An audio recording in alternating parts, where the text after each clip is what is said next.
उत्तर प्रदेश की उस आधारशिला को सुदृढ़ करने के लिए अभी से अपने कार्यक्रम प्रारंभ भी कर दिए। उन्होंने पहले से ही अपनी भूमिका का निर्वहन करना शुरू कर दिया।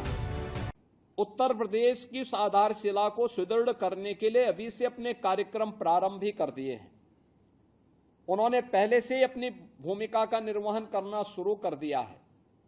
अलग अलग क्षेत्रों में अलग अलग कार्य हो रहे हैं और उसी से जो परिवर्तन आया है पिछले 8 वर्षों में, याद करिए 2016-17 में उत्तर प्रदेश की कुल जो आय थी, जीएसडीपी थी, हमारी जो अर्थव्यवस्था थी उत्तर प्रदेश की, ये देश के अंदर 7वें 8वें स्थान पे आती थी और इसमें कुल पूंजी थी 12,75,000 करोड़ की और यह उत्तर प्रदेश उस समय प्रति व्यक्ति आय का जो एवरेज था वो मात्र 43,000 रुपया था और मात्र इन 8 वर्षों में हम लोगों ने इसे बढ़ा करके उत्तर प्रदेश की जीएसडीपी को इस वित्तीय वर्ष के अंत तक हम 35 लाख करोड़ तक पहुंचा रहे हैं।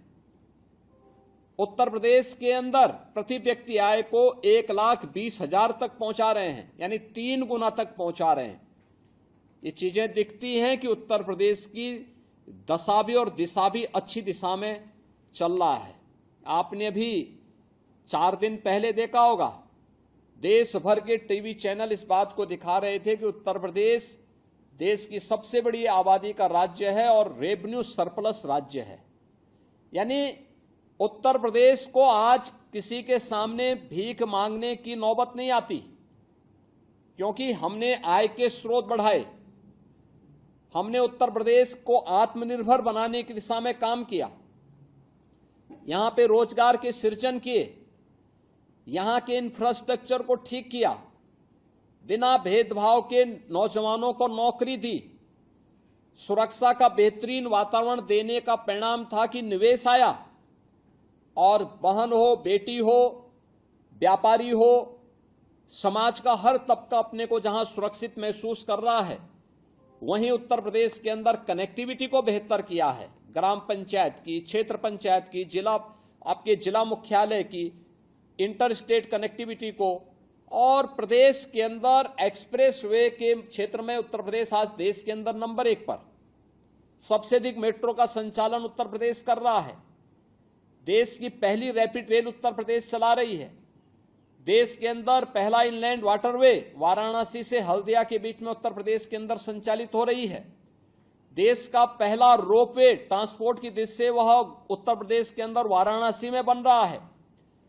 ऐसे ही अलग अलग सेक्टर में काम हुए हैं और बड़े पैमाने पे काम हुए हैं। परिणाम क्या है? उत्तर प्रदेश देश की सबसे बड़ी अर्थव्यवस्था बनने की ओर अग्रसर है।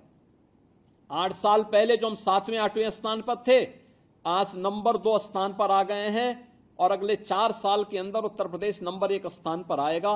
एक महत्वपूर्ण परिवर्तन होगा और आप याद करिए, उत्तर प्रदेश नंबर 1 पर आएगा, आप सबका भी गौरव और आपका सम्मान भी बढ़ेगा। और उसी उत्तर प्रदेश को और आगे बढ़ाने के लिए आप सभी के सहयोग के लिए आज मैं सभी ग्राम पंचायतों के साथ संवाद बना रहा हूं और मेरे ये वर्चुअल संवाद का ये पहला कार्यक्रम है जिसमें विकसित उत्तर प्रदेश के लिए आप सबके समर्थन को मैंने मांगा है। मैंने इसीलिए हर ग्राम पंचायत से अनुरोध किया था कि आप सभी लोग अपने सदस्यों के साथ वहां बैठिए, मैं उनसे कुछ अपील करना चाहूंगा। मेरा पत्र आप लोगों को प्राप्त हुआ होगा। मैंने कुछ साहित्य भी आपके लिए उपलब्ध करवाने के लिए कहा था, वो साहित्य आपको प्राप्त हो गया होगा और नहीं हुआ होगा तो मैं सभी जिला प्रशासन से कहूंगा कि तत्काल ग्राम पंचायतों को वह साहित्य भी उपलब्ध कराएं। फोल्डर है, पुस्तिका है और भी अन्य चीजें हैं, आप उसको देखिए क्या प्रगति होती है और कैसे प्रगति होगी। आपके आने वाली पीढ़ी का भविष्य कैसे अच्छा होने वाला है उसके बारे में भी, के बारे में उस कार्य योजना को तैयार करने के लिए आपका समर्थन हमें चाहिए। और प्रधानमंत्री जी ने देशवासियों को इसके लिए विकसित भारत के लिए 2047 के लिए एक शताब्दी संकल्प 2047 बनाने का आह्वान किया है। इसके लिए उन्होंने कहा कि 5 प्रण हर भारतवासी को लेने होंगे। 5 प्रण ये: एक, हम गुलामी के अंशों को समाप्त करेंगे, यानी गुलामी की जो मानसिकता है उस मानसिकता को हमें दूर करना होगा। दूसरा, विरासत का सम्मान करेंगे।